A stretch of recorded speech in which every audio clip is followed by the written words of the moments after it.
Price lord. ಶುಭ ಮುಂಚಾನೆ. ಕರ್ತನಾದ ಯೇಸು ಕ್ರಿಸ್ತನ ನಾಮದಲ್ಲಿ ನಮ್ಮೆಲ್ಲ ಸಹೋದರ ಸಹೋದರಿಯರನ್ನ ವಂದಿಸ್ತೇವೆ.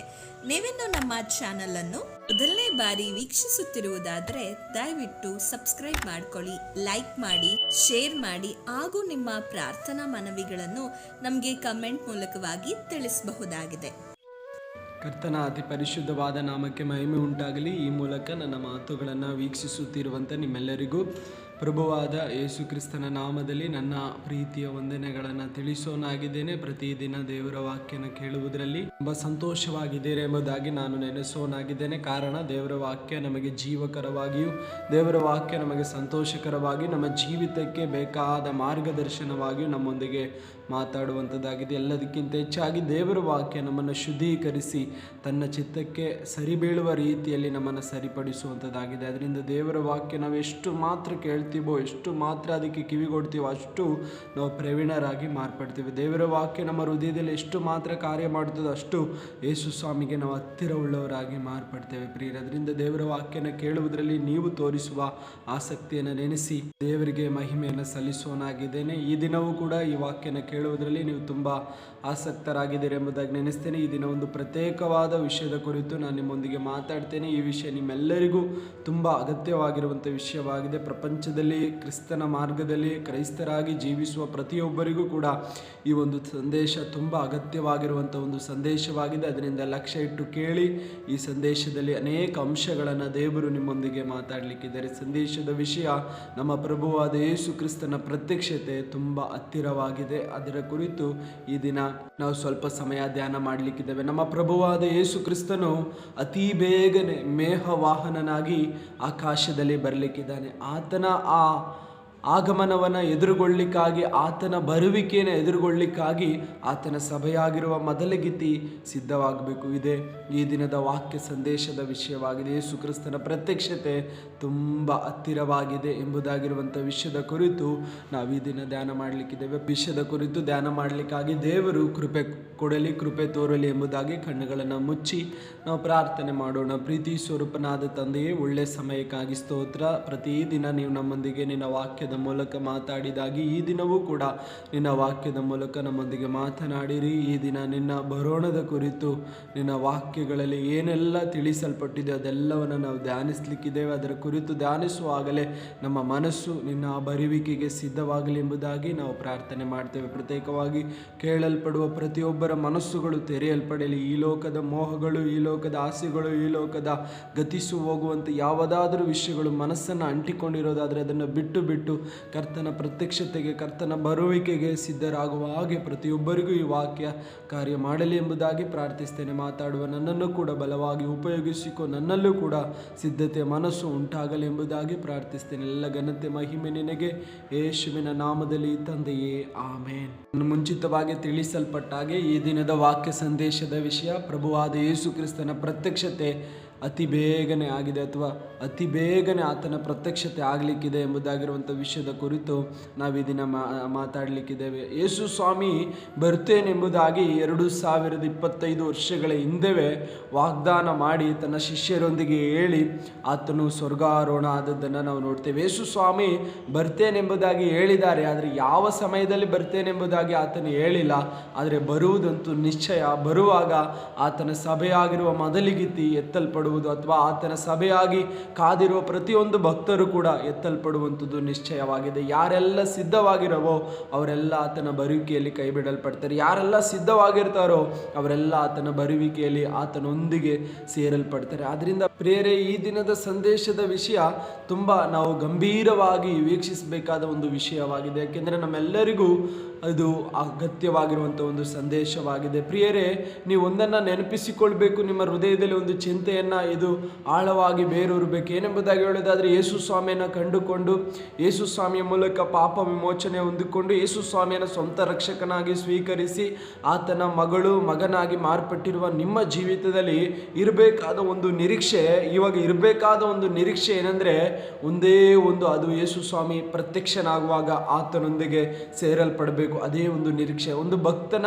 ಪ್ರತ್ಯಾಸೆ ಅಥವಾ ಆತನ ನಿರೀಕ್ಷೆ ಒಂದೇ, ಆ ಯೇಸು ಸ್ವಾಮಿಯ ಬರೋಣದಲ್ಲಿ ಅಥವಾ ಯೇಸು ಸ್ವಾಮಿಯ ಪ್ರತ್ಯಕ್ಷತೆಯಲ್ಲಿ ಆತನೊಂದಿಗೆ ಸೇರಬೇಕು, ನಿತ್ಯ ಜೀವವನ್ನು ಪಡೆದುಕೊಳ್ಬೇಕು. ಅದಕ್ಕಾಗಿಯೇ ದೇವರು ನಮ್ಮನ್ನು ಕರೆದಿರುವಂಥದ್ದು, ಅದಕ್ಕಾಗಿಯೇ ದೇವರು ವಾಗ್ದಾನ ಮಾಡಿರುವಂಥದ್ದು. ಯೇಸು ಸ್ವಾಮಿ ಕೊಡ್ತೇನೆಂಬುದಾಗಿ ವಾಗ್ದಾನ ಮಾಡಿರುವಂಥದ್ದು ಭೂಲೋಕದ ಆಶೀರ್ವಾದಗಳನ್ನೆಲ್ಲ ಈ ಪ್ರಪಂಚದಲ್ಲಿ ಏನೋ ನಾವು ಗಂಟು ಮಾಡಿ ಇಡಬೇಕಂತಲ್ಲ. ಯೇಸು ಸ್ವಾಮಿ ಹೇಳ್ತಾ ಇದ್ದಾರೆ, ನಾನು ನಿಮಗೆ ಕೊಡ್ತೇನೆಂಬುದಾಗಿ ವಾಗ್ದಾನ ಮಾಡಿರುವಂಥದ್ದು ನಿತ್ಯ ಜೀವ. ಇದರಿಂದ ಆ ನಿತ್ಯ ಜೀವವನ್ನೇ ಯೇಸು ಸ್ವಾಮಿ ಪ್ರಾಮುಖ್ಯವಾಗಿ ವಾಗ್ದಾನ ಮಾಡಿರುವಂಥದ್ದು. ತನ್ನನ್ನು ಪ್ರೀತಿಸುವವರಿಗೂ ತಾನು ಪ್ರೀತಿಸುವವರಿಗೂ ಕೊಡ್ತೇನೆಂಬುದಾಗಿ ವಾಗ್ದಾನ ಮಾಡಿರುವಂಥ ಮುಖ್ಯವಾದ ವಿಷಯ ನಿತ್ಯ ಜೀವ.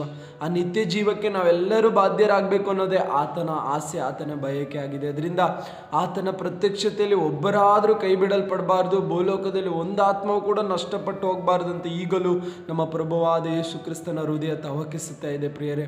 ಅದರೊಂದಿಗೆ ಸೇರಿ ನಾವು ಕೂಡ ನಮ್ಮ ಹೃದಯವನ್ನು ಸಿದ್ಧ ಮಾಡಿಕೊಳ್ಳುವುದರೊಂದಿಗೆ, ಆತನ ಪ್ರತ್ಯಕ್ಷತೆಗೆ ನಾವು ಸಿದ್ಧರಾಗುವುದರೊಂದಿಗೆ ಯಾವ ಆತ್ಮವು ಕೂಡ ನಷ್ಟಪಟ್ಟು ಹೋಗಬಾರ್ದೆಂಬ ಭಾರವನ್ನು ಕೂಡ ನಾವು ಹೊಂದಿಕೊಳ್ಬೇಕಾಗಿದೆ. ಒಂದು ವಾಕ್ಯವನ್ನು ಓದಿಕೊಳ್ಳೋಣ. ಈ ದಿನದ ವಾಕ್ಯ ದೇಶಕ್ಕೋಸ್ಕರವಾಗಿ ಒಂದು ವಾಕ್ಯವನ್ನು ಓದಿಕೊಳ್ಳೋಣ. ಇಬ್ರಿಯರಿಗೆ ಬರೆದ ಪತ್ರಿಕೆ 10ನೇ ಅಧ್ಯಾಯ 37ನೇ ವಚನ ಹೀಗೆ ಬರೆಯಲ್ಪಟ್ಟಿದೆ: ಬರುವಾತನು ಇನ್ನು ಸ್ವಲ್ಪ ಕಾಲದಲ್ಲೇ ಬರುವನು, ತಡ ಮಾಡುವುದಿಲ್ಲ. ಆದರೆ ತನ್ನವರಾಗಿರುವ ನೀತಿವಂತನು ನಂಬಿಕೆಯಿಂದಲೇ ಬದುಕುವನು. ಅವನು ಹಿಂದೆಗೆದರೆ ಅವನಲ್ಲಿ ನನಗೆ ಸಂತೋಷವಿರುವುದಿಲ್ಲ ಎಂದು ಬರೆದಿದೆ. ಇಲ್ಲಿ ಬರುವಾತನು ಇನ್ನು ಸ್ವಲ್ಪ ಕಾಲದಲ್ಲೇ ಬರುವನು, ತಡ ಮಾಡುವುದಿಲ್ಲ ಎಂಬುದಾಗಿರುವಂಥ ಒಂದು ಶಬ್ದವನ್ನು ನಾವು ಓದಿಕೊಂಡಿದ್ದೇವೆ. ಬರುವಾತನು ಅಂದರೆ ನಮ್ಮ ಪ್ರಭುವಾದ ಯೇಸು ಕ್ರಿಸ್ತನು ಪ್ರತ್ಯಕ್ಷನಾಗುವಂಥ ಸಮಯ ತುಂಬ ಹತ್ತಿರವಾಗಿದೆ. ಆತನು ಈಗಲೇ ಪ್ರತ್ಯಕ್ಷನಾಗಲಿಕ್ಕೆ ತುಂಬ ಸಮೀಪವಾಗಿದೆ. ಅದರಿಂದ ಬರುವಾತನು ಇನ್ನು ಸ್ವಲ್ಪ ಕಾಲದಲ್ಲಿ ಬರುತ್ತಾನೆ, ತಡ ಮಾಡುವುದಿಲ್ಲ. ತನ್ನವರಾಗಿರುವ ನೀತಿವಂತರು ನಂಬಿಕೆಯಿಂದಲೇ ಬದುಕುವರು. ಹಾಗಾದರೆ ಪ್ರಿಯರೇ, ತನ್ನವರಾಗಿರುವ ನೀತಿವಂತರು ಎಂಬುದಾಗಿ ಉಚ್ಚರಿಸಲಿಕ್ಕೆ ಕಾರಣ ಏನಂದರೆ, ಯೇಸು ಕ್ರಿಸ್ತನ ಮೂಲಕವಾಗಿ, ಯೇಸು ಕ್ರಿಸ್ತನ ರಕ್ತದ ಮೂಲಕವಾಗಿ ತೊಳೆಯಲ್ಪಟ್ಟು ಯಾರೆಲ್ಲ ನೀತಿವಂತರಾಗಿದ್ದಾರೋ ಅವರು ಯೇಸು ಕ್ರಿಸ್ತನವರಾಗಿದ್ದಾರೆ, ಆತನವರು ಆಗಿದ್ದಾರೆ. ಆತನವರು ಎಂಬುದಾಗಿ ಗುರುತಿಸಲ್ಪಡುವ ಪ್ರತಿಯೊಬ್ಬರು ಕೂಡ ಬದುಕುವುದು ನಂಬಿಕೆಯಲ್ಲಿ. ಏನು ನಂಬಿಕೆ? ನಮ್ಮ ಪ್ರಭುವಾದ ಯೇಸು ಕ್ರಿಸ್ತನು ಬರುತ್ತಾನೆ, ಆತನು ಮೇಘ ವಾಹನನಾಗಿ ಬರುತ್ತಾನೆ. ಬರುವಾಗ ಆತನೊಂದಿಗೆ ನಾವು ಎತ್ತಲ್ಪಡ್ತೇವೆ. ನಿಜವಾಗಿಯೂ ಒಂದು ಭಕ್ತನ ಹೃದಯದಲ್ಲಿ ಸಂತೋಷಿಸಲಿಕ್ಕೂ ಸಂತೋಷ ಪಡಲಿಕ್ಕಿರುವಂಥ ಮುಖ್ಯವಾದ ವಿಷಯ ಏನಂದರೆ, ಪ್ರಭುವಾದ ಯೇಸು ಸ್ವಾಮಿ ಪ್ರತ್ಯಕ್ಷನಾಗ್ತಾನೆ ಎಂಬುದಾಗಿರುವಂಥ ವಿಷಯವಾಗಿದೆ. ನಮ್ಮ ಪ್ರಭುವಾದ ಯೇಸು ಸ್ವಾಮಿ ಬರ್ತಾನೆ ಎಂಬುದಾಗಿರುವಂಥ ವಿಷಯ ಕೇಳುವಾಗ ನಮ್ಮ ಹೃದಯ ಆನಂದಗೊಳ್ಳಬೇಕು. ಯಾಕೆಂದರೆ ಯೇಸು ಸ್ವಾಮಿಯ ಬರುವಿಕೆ ನಮಗೆ ತುಂಬ ಸಂತೋಷಕರವಾದ ಒಂದು ವಿಷಯವಾಗಿದೆ. ಅದರಿಂದ ಒಂದು ಭಕ್ತನು ಆನಂದಿಸಬೇಕಾಗಿರುವಂಥದ್ದು, ಒಂದು ಭಕ್ತನು ಉಲ್ಲಾಸಿಸಬೇಕಾಗಿರುವಂಥದ್ದು ನಮ್ಮ ಪ್ರಭುವಾದ ಯೇಸು ಕ್ರಿಸ್ತನು ಬರುವಂಥ ಸಮಯವನ್ನು ನೆನೆಸಿ ಆಗಿದೆ ಪ್ರಿಯರೇ. ಯೇಸು ಸ್ವಾಮಿ ಬರುವಾಗ ತನ್ನ ಮಕ್ಕಳು, ತನ್ನ ಭಕ್ತರು, ತನ್ನವರು ಆಗಿರುವ ನಾವೇನು ಮಾಡ್ತೇವೆ? ಆತನೊಂದಿಗೆ ಸೇರಲ್ಪಡ್ತೇವೆ, ಆತನೊಂದಿಗೆ ಉಯ್ಯಲ್ಪಡ್ತೇವೆ. ಅದೇ ನಮಗಿರುವಂಥ ಒಂದು ಸಂತೋಷ. ಅದರಿಂದ ಯೇಸು ಸ್ವಾಮಿಯ ಪ್ರತ್ಯಕ್ಷತೆ ತುಂಬ ಸಮೀಪವಾಗಿದೆ. ನಾವೆಲ್ಲರೂ ಏನಾಗಬೇಕು? ಸಿದ್ಧರಾಗಬೇಕು. ಯೇಸು ಸ್ವಾಮಿಯ ಪ್ರತ್ಯಕ್ಷತೆಯಲ್ಲಿ ಸಿದ್ಧರಾದವರು ಮಾತ್ರವೇ ಆತನೊಂದಿಗೆ ಸೇರಲ್ಪಡ್ತಾರೆ. ಅದರಿಂದ ಸಿದ್ಧತೆ ಆಗಬೇಕಂದ್ರೆ ಯೇಸು ಸ್ವಾಮಿಯ ಪ್ರತ್ಯಕ್ಷತೆ ಬಗ್ಗೆ ಇರುವಂಥ ಒಂದು ತಿಳುವಳಿಕೆ ನಮಗಿರಬೇಕು. ಅದರಿಂದ ನಾವು ಏನಕ್ಕಾಗಿ ಕರೆಯಲ್ಪಟ್ಟಿದ್ದೇವೆ ಎಂಬುದಾಗಿರುವಂಥ ಒಂದು ತಿಳುವಳಿಕೆ ನಮಗಿರುವಾಗಲೇ ಆತನ ಪ್ರತ್ಯಕ್ಷತೆಯಲ್ಲಿ ನಾವು ಸಿದ್ಧರಾಗಲಿಕ್ಕೆ ಸಾಧ್ಯ. ನೋಡಿ, ಯೇಸು ಸ್ವಾಮಿಯನ್ನು ನಂಬಿಕೊಂಡು ಬರುವಾಗ ನಮಗೆ ನಾನಾ ವಿಧವಾದ ಚಿಂತನೆಗಳು ನಮ್ಮ ಮನಸ್ಸಿನಲ್ಲಿ ಇರ್ತದೆ. ಯೇಸು ಸ್ವಾಮಿ ನಂಬ್ಕೊಂಡು ಬಂದರೆ ರೋಗ ಸೌಖ್ಯ ಆಗ್ತದೆ, ನಿಜ. ಯೇಸು ಸ್ವಾಮಿಯನ್ನು ನಂಬ್ಕೊಂಡು ಬಂದರೆ ಸಾಲ ನಿಗ್ತದೆ, ನಿಜ. ಯೇಸು ಸ್ವಾಮಿಯನ್ನು ನಂಬ್ಕೊಂಡು ಬಂದರೆ ಒಳ್ಳೆ ಮನೆ ಕಟ್ಬೋದು, ಒಳ್ಳೆ ಕೆಲಸ ಮಾಡ್ಬೋದು, ಇನ್ನಿತರ ಅನೇಕ ಆಶೀರ್ವಾದಗಳನ್ನು ನೀವು ಹೊಂದ್ಕೊಳ್ಬೋದು. ಅದಕ್ಕೆ ಮಾತ್ರ ಅಲ್ಲ ರೀ ನೀವು ಯೇಸು ಸ್ವಾಮಿಯನ್ನು ನಂಬಬೇಕಾಗಿರುವಂಥದ್ದು. ಯೇಸು ಸ್ವಾಮಿಯನ್ನು ನೀವು ಮುಖ್ಯವಾಗಿ ನಂಬಬೇಕಾಗಿರುವಂಥ ಮುಖ್ಯವಾದ ವಿಷಯ ಏನಂದರೆ, ಈ ಲೋಕದ ಯಾತ್ರೆಯನ್ನು ಮುಗಿಸುವಾಗ ಪರಲೋಕದಲ್ಲಿ ಆತನೊಂದಿಗೆ ಸೇರಲ್ಪಡಬೇಕಂದ್ರೆ ಆತನಿಂದಲೇ ವಿಮೋಚನೆ ಹೊಂದಿಕೊಳ್ಬೇಕು. ಮುಖ್ಯವಾಗಿ ಯೇಸು ಸ್ವಾಮಿಯನ್ನು ನಂಬಿಕೊಳ್ಬೇಕಾದ ವಿಷಯ ಏನಂದರೆ, ಆ ನಿತ್ಯ ಜೀವಕ್ಕೆ ತಡೆ ಮಾಡುವಂಥ ನಮ್ಮ ಒಳಗಡೆ ವಾಸವಾಗಿರುವ ಪಾಪವನ್ನು ಆತನಿಂದ ವಿಮೋಚಿಸಲ್ಪಟ್ಟು ಆತನಿಂದ ವಿಮೋಚನೆಯನ್ನು ಹೊಂದಿಕೊಂಡು ಆತನ ಪ್ರತ್ಯಕ್ಷತೆಯಲ್ಲಿ ಆತನೊಂದಿಗೆ ಸೇರಲ್ಪಡಬೇಕು. ಇದೇ ನಿಜವಾದ ಕ್ರಿಸ್ತಿಯ ನಂಬಿಕೆಯಾಗಿದೆ ಪ್ರಿಯರೇ. ಆತನನ್ನು ನಂಬಿಕೊಳ್ಳುವ ಮುಖ್ಯ ಉದ್ದೇಶ ಏನಂದರೆ, ಆತನೊಂದಿಗೆ ನಿತ್ಯತೆಯಲ್ಲಿಯೂ ನಾವು ಜೀವಿಸಬೇಕು, ಆತನೊಂದಿಗೆ ಜೀವನ ಮಾಡಬೇಕು. ಅದೇ ನಾವು ಆತನನ್ನು ನಂಬಿಕೊಳ್ಳಿಕ್ಕಿರುವ ಮುಖ್ಯವಾದ ವಿಷಯವಾಗಿದೆ. ಅದರಿಂದ ಪ್ರಿಯರೇ, ನಿಮ್ಮ ಜೀವಿತದಲ್ಲಿ ಏನೆಲ್ಲ ನೀವು ನಿರೀಕ್ಷೆ ಇಟ್ಕೊಂಡಿರ್ಬೋದು, ಯೇಸು ಸ್ವಾಮಿಯನ್ನು ನಂಬ್ಕೊಂಡ್ರೆ ಏನೆಲ್ಲ ಕಾರ್ಯಗಳು ನಡೀತದೆ ಎಂಬುದಾಗಿ ನೀವು ಆಸೆ ಇಟ್ಕೊಂಡಿರ್ಬೋದು, ಅದೆಲ್ಲದಕ್ಕಿಂತ ಮುಖ್ಯವಾಗಿರುವಂಥದ್ದು ಯೇಸು ಸ್ವಾಮಿಯಲ್ಲಿ ನೀವು ನಂಬಿಕೆ ಇಡುವಾಗಲೇ ಆತನೊಂದಿಗೆ ಜೀವಿಸಲಿಕ್ಕಿರುವ ಒಂದು ನಿತ್ಯ ಜೀವವನ್ನು ನೀವು ಹೊಂದಿಕೊಳ್ಳೋರಾಗಿರ್ತೀರ. ಅದು ನಾವು ಪಡ್ಕೊಳ್ಬೇಕಂದ್ರೆ ನಾವು ಸಿದ್ಧರಾಗಿ ನಿಲ್ಲಬೇಕು. ಸಿದ್ಧರಾಗಿ ನಿಂತವರು ಮಾತ್ರವೇ ಮಾಡ್ತೇವೆ. ಆತನ ಪ್ರತ್ಯಕ್ಷತೆಯಲ್ಲಿ ಅಂದರೆ ಮೇಘ ವಾಹನನಾಗಿ ಮಧ್ಯ ಆಕಾಶದಲ್ಲಿ ಬರುವಾಗ ಆತನೊಂದಿಗೆ ಸೇರ್ಲಿಕ್ಕೆ ಸಾಧ್ಯ ಪ್ರಿಯರೇ. ಅದರಿಂದ ಲೋಕದ ವ್ಯವಹಾರಗಳಲ್ಲಿ, ಲೋಕದ ಚಿಂತೆಯಲ್ಲಿ ಮುಳುಗಿರುವ ನಿಮ್ಮೊಂದಿಗೆ ನಾನು ಎಚ್ಚರಿಕೆ ಕೊಡ್ತೇನೆ ಪ್ರಿಯರೇ. ಯೇಸು ಸ್ವಾಮಿಯನ್ನು ಕಂಡುಕೊಂಡು ಯೇಸು ಸ್ವಾಮಿಯನ್ನು ಆರಾಧಿಸಿ, ಭಾನುವಾರ ತಪ್ಪದೆ ಸಭೆಗೆ ಹೋಗಿ ದೇವರಿಗೆ ದಶಾಂಶನ, ದೇವರಿಗೆ ಕಾಣಿಕೆಗಳನ್ನು ಕೊಟ್ಟು, ದೇವರ ಸೇವೆಯನ್ನು ಮಾಡಿ, ದೇವರಿಗಾಗಿ ಕಷ್ಟಗಳನ್ನು ಅನುಭವಿಸಿ, ದೇವರಿಗಾಗಿ ಹಿಂಸೆಗಳನ್ನು ಅನುಭವಿಸಿ, ಕುಟುಂಬದಲ್ಲಿ ನಿಂದೆ ಅಪಮಾನವನ್ನು ಅನುಭವಿಸಿ, ಇಷ್ಟೆಲ್ಲ ಸಹಿಸಿಕೊಂಡ ನೀನು ಆತನ ಪ್ರತ್ಯಕ್ಷತೆಗೆ, ಆತನ ಬರುವಿಕೆಗೆ ಸಿದ್ಧವಾಗದೆ ಹೋದರೆ ಅದಕ್ಕಿಂತ ನಷ್ಟ ಬೇರೆ ಏನಿಲ್ಲ. ಅದರಿಂದ ಇಷ್ಟೆಲ್ಲ ಕಷ್ಟಪಟ್ಟಿರುವ ನೀನು ಒಂದು ನಿರೀಕ್ಷೆ ನಿನ್ನ ಹೃದಯದಲ್ಲಿ ಇರಬೇಕು. ಪ್ರಭುವಾದ ಯೇಸು ಕ್ರಿಸ್ತನು ಪ್ರತ್ಯಕ್ಷನಾದಾಗ ಆತನೊಂದಿಗೆ ನಾನು ಸೇರಲ್ಪಡಬೇಕು. ಅದರಿಂದ ನಿನ್ನ ಕಷ್ಟಕ್ಕೆ ಪ್ರತಿಯಾಗಿರುವಂಥ ಒಂದು ಆನಂದ ಏನಂತ ಹೇಳೋದಾದರೆ ಆತನೊಂದಿಗೆ ಜೀವಿಸುವಂಥ ಒಂದು ಸೌಭಾಗ್ಯ ಆಗಿದೆ ಪ್ರಿಯರೇ. ಅದರಿಂದ ನೀವು ಸಿದ್ಧರಾಗದೆ ಹೋದರೆ ಕಷ್ಟಪಟ್ಟದ್ದು, ಸೇವೆ ಮಾಡುವುದು, ನಿಂದನೆಯನ್ನು ಅನುಭವಿಸಿದ್ದು, ಅಪಮಾನಗಳನ್ನು ಅನುಭವಿಸಿದ್ದು ಎಲ್ಲವೂ ಏನಾಗ್ತದೆ ಅಂದರೆ ವ್ಯರ್ಥವಾಗ್ತದೆ. ಯಾಕೆ ಅಂದರೆ ಆತನ ಪ್ರತ್ಯಕ್ಷತೆಯಲ್ಲಿ ನಾವು ಒಂದು ವೇಳೆ ಕೈ ಬಿಡಲ್ಪಟ್ಟರೆ ಅದಕ್ಕಿಂತ ಆಗುವಂಥ ನಷ್ಟ ಬೇರೆ ಯಾವುದು ನಮ್ಮ ಜೀವಿತದಲ್ಲಿ ಇಲ್ಲ ಪ್ರಿಯರೇ. ಆತನ ಪ್ರತ್ಯಕ್ಷನಾದಾಗ ನಾವು ಆತನೊಂದಿಗೆ ಎತ್ತಲ್ಪಡದೆ ಹೋದರೆ ಅದಕ್ಕಿಂತ ನಷ್ಟ ಭೂಲೋಕದಲ್ಲಿ ಬೇರೆ ಯಾವುದೂ ಇಲ್ಲ. ಅದರಿಂದಲೇ ನಾನು ಹೇಳ್ತಾ ಇರುವಂಥದ್ದು, ನೀವು ತುಂಬ ಎಚ್ಚರಿಕೆಗೊಳ್ಬೇಕು, ತುಂಬ ಸಿದ್ಧರಾಗಬೇಕು. ಕರ್ತನ ಪ್ರತ್ಯಕ್ಷತೆಯನ್ನು ಯಾವಾಗಲೂ ಎದುರು ನೋಡುವವರಾಗಿರಬೇಕು. ನಿಮ್ಮ ಜೀವಿತದಲ್ಲಿ ದೇವರೇ, ಯಾವಾಗಲೂ ನಿನ್ನ ಪ್ರತ್ಯಕ್ಷತೆಯನ್ನು ನಾನು ಎದುರು ನೋಡ್ತಾ ಇದ್ದೇನೆ ಸ್ವಾಮಿ, ನೀನು ಒಂದು ವೇಳೆ ರಾತ್ರಿ ಬರೋದಾದರೆ ನಾನು ನಿನ್ನೊಂದಿಗೆ ಸೇರಲ್ಪಡಬೇಕು, ಅದೇ ನನ್ನ ಆಸೆ, ನನ್ನ ಬಯಕೆ ಆಗಿದೆ ಎಂಬುದಾಗಿರುವಂಥ ಒಂದು ನಿರೀಕ್ಷೆ ನಿಮ್ಮಲ್ಲಿ ಇರಬೇಕು. ನಿರೀಕ್ಷೆ ಇದ್ರೇ ನಾವು ಸಿದ್ಧತೆ ಆಗಲಿಕ್ಕೆ ಸಾಧ್ಯ ಪ್ರಿಯರೇ. ಆ ಒಂದು ಸಿದ್ಧತೆ ನಮ್ಮಲ್ಲಿ ಹೇಗೆ ಕಂಡು ಬರ್ತದೆ ಅಂದರೆ, ನಾವು ಈ ಲೋಕಕ್ಕೆ ಇಂಜೋಡಾಗಬಾರ್ದು, ಈ ಲೋಕಕ್ಕೆ ಅಂಟಿಕೊಳ್ಬಾರ್ದು. ಲೋಕದಲ್ಲಿ ನಮಗೆ ದೇವರು ಏನೆಲ್ಲ ಆಶೀರ್ವಾದಗಳು ಕೊಟ್ಟಿರ್ಬೋದು, ನಮಗೆ ಒಳ್ಳೆ ಬಂಗಲೆ ಕೊಟ್ಟಿರ್ಬೋದು, ಒಳ್ಳೆ ಕಾರ್ ಕೊಟ್ಟಿರ್ಬೋದು, ಒಳ್ಳೆ ಹಣಕಾಸು ಕೊಟ್ಟಿರ್ಬೋದು, ಒಳ್ಳೆ ಮಕ್ಕಳನ್ನು ಕೊಟ್ಟಿರ್ಬೋದು, ಒಳ್ಳೆ ಸಭೆ ಕೊಟ್ಟಿರ್ಬೋದು, ಒಳ್ಳೆ ಸೇವೆ ಕೊಟ್ಟಿರ್ಬೋದು, ಒಳ್ಳೆ ವಿಧವಾದ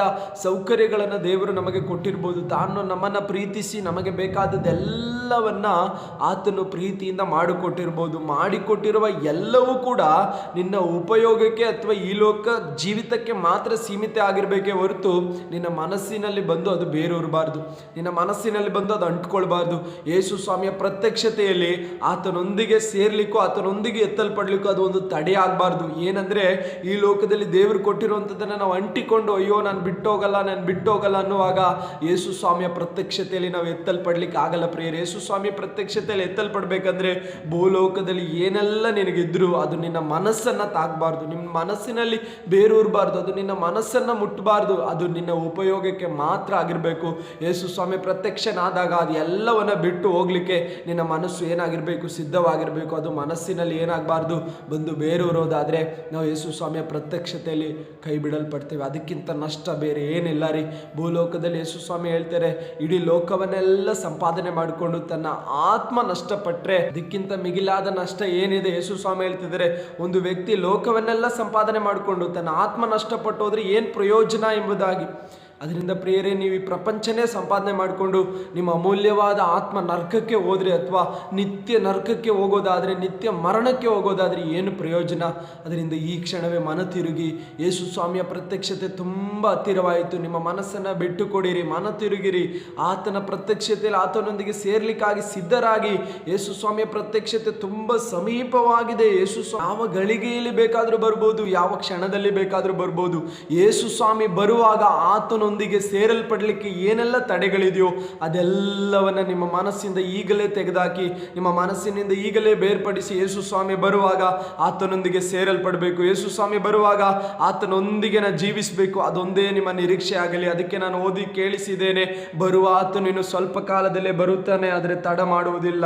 ಆತವನಾಗಿರುವ ಅಥವಾ ನೀತಿವಂತರಾಗಿರುವ ಜನರು ನಂಬಿಕೆಯಿಂದಲೇ ಬದುಕಿ ಆತನೊಂದಿಗೆ ಸೇರಲ್ಪಡ್ತಾರೆ. ನಿಮ್ಮ ನಂಬಿಕೆ ಏನಾಗಿರ್ಬೇಕಂದ್ರೆ, ನನ್ನ ಪ್ರಭುವಾದ ಯೇಸು ಸ್ವಾಮಿ ಬರ್ತಾನೆ, ಆತನೊಂದಿಗೆ ನಾನು ಸೇರಲ್ಪಡಬೇಕು. ಏನು ಕೊಡ್ತಾರೋ ಯೇಸು ಸ್ವಾಮಿ, ಏನು ಬಿಡ್ತಾರೋ ಈ ಲೋಕದಲ್ಲಿ ಗೊತ್ತಿಲ್ಲ ರೀ. ಆದರೆ ಆತನ ಪ್ರತ್ಯಕ್ಷತೆಯಲ್ಲಿ ಆತನೊಂದಿಗೆ ಸೇರಲ್ಪಡ್ಲಿಕ್ಕಿರುವಂಥ ಒಂದು ನಿರೀಕ್ಷೆ ನಿನ್ನಲ್ಲಿರೋದಾದರೆ ಆತನ ಪ್ರತ್ಯಕ್ಷತೆಯಲ್ಲಿ ನಿಶ್ಚಯವಾಗಿ ಆತನೊಂದಿಗೆ ಸೇರಲ್ಪಡ್ತೀಯ. ಅದರಿಂದ ಈ ಲೋಕದ ಪಾಪದ ಕೃತ್ಯಗಳು, ಅಶುದ್ಧ ಕಾರ್ಯಗಳು, ಈ ಲೋಕದಲ್ಲಿ ನಿಮ್ಮನ್ನು ಮೋಹಕ್ಕೆ ನಡೆಸುವ ಸಕಲ ಕ್ರಿಯೆಗಳಿಂದ ನೀವು ಹೊರಬಂದು ಮನಸ್ಸಾಂತರ ಹೊಂದಿ ಪಶ್ಚಾತ್ತಾಪ ಪಟ್ಟು, ದೇವರೇ ನಿನ್ನ ಬರುವಿಕೆಗೆ ನನ್ನನ್ನು ಸಿದ್ಧಪಡಿಸು ಎಂಬುದಾಗಿ ನಿಮ್ಮ ಹೃದಯವನ್ನು ಒಪ್ಪಿಸಿಕೊಡೋದಾದರೆ ಈ ಕ್ಷಣವೇ ಆತನು ನಿಮ್ಮನ್ನು ಸಿದ್ಧಪಡಿಸುತ್ತಾನೆ. ಬರುವ ಆತನು ಇನ್ನು ಸ್ವಲ್ಪ ಕಾಲದಲ್ಲೇ ಬರುತ್ತಾನೆ, ತಡ ಮಾಡುವುದಿಲ್ಲ. ಕರ್ತನಾದ ಯೇಸು ಕ್ರಿಸ್ತನ ಪ್ರತ್ಯಕ್ಷತೆ ತುಂಬ ತುಂಬ ಸಮೀಪವಾಗಿದೆ. ನೀವೆಲ್ಲರೂ ಸಿದ್ಧರಾಗಲಿಕ್ಕೆ ಈ ವಾಕ್ಯ ನಿಮ್ಮನ್ನು ಮತ್ತಷ್ಟು ಪ್ರೋತ್ಸಾಹ ಮಾಡಲಿ ಎಂಬುದಾಗಿ ವಾಕ್ಯದ ಮೂಲಕ ಇಷ್ಟು ಕಾಲ ಮಾತಾಡುವಾಗ ದೇವರು ಕೃಪೆ ಕೊಟ್ಟಿದ್ದಕ್ಕಾಗಿ ಸ್ತೋತ್ರಗಳನ್ನು ಮುಚ್ಚೋಣ, ಪ್ರಾರ್ಥನೆ ಮಾಡೋಣ. ನಿನ್ನೆ ಬರುವಿಕೆಯ ಕುರಿತು ಧ್ಯಾನಿಸಿದ್ದೇವೆ. ನಿನ್ನ ಬರುವಿಕೆಗಾಗಿ ಸಿದ್ಧರಾಗಲಿಕ್ಕೆ ಕೃಪೆ ಕೊಡು. ನಿನ್ನ ಪ್ರತ್ಯಕ್ಷತೆ ಸಮೀಪವಾಗಿದೆ, ಅದಕ್ಕಾಗಿ ನಾವೆಲ್ಲರೂ ಸಿದ್ಧರಾಗಬೇಕು. ನಿನ್ನ ಕೃಪೆಯಲ್ಲಿ ನಡೆಸು. ಎಲ್ಲ ಘನತೆ ನಿನಗೆ ಯೇಸುವಿನ ನಾಮದಲ್ಲಿ ತಂದೆ. ಕೆಳಗೆ ಕೊಟ್ಟಿರುವ ನಂಬರ್ಗೆ ನೀವು ಸಂಪರ್ಕ ಮಾಡೋದಾದರೆ, ನಿಮಗೆ ಇರುವ ಪ್ರಾರ್ಥನಾ ಮನವಿಗಳನ್ನು ತಿಳಿಸೋದಾದರೆ ನಾವು ಪ್ರಾರ್ಥನೆ ಮಾಡ್ತೇವೆ. God bless you. ದೇವರು ನಿಮ್ಮೆಲ್ಲರನ್ನ ಆಶೀರ್ವದಿಸಲಿ. ಪ್ರತಿದಿನ ಪ್ರಾರ್ಥನೆಗೆ ಜಾಯ್ನ್ ಆಗಬೇಕಾದ್ರೆ ಲಿಂಕನ್ನು ಕೇಳಿಕೊಳ್ಳೋದಾದರೆ ವಾಟ್ಸಪ್ ಮೂಲಕ ನಾವು ಕಳಿಸಿಕೊಡ್ತೇವೆ. ಆಮೇನ್. Praise the lord.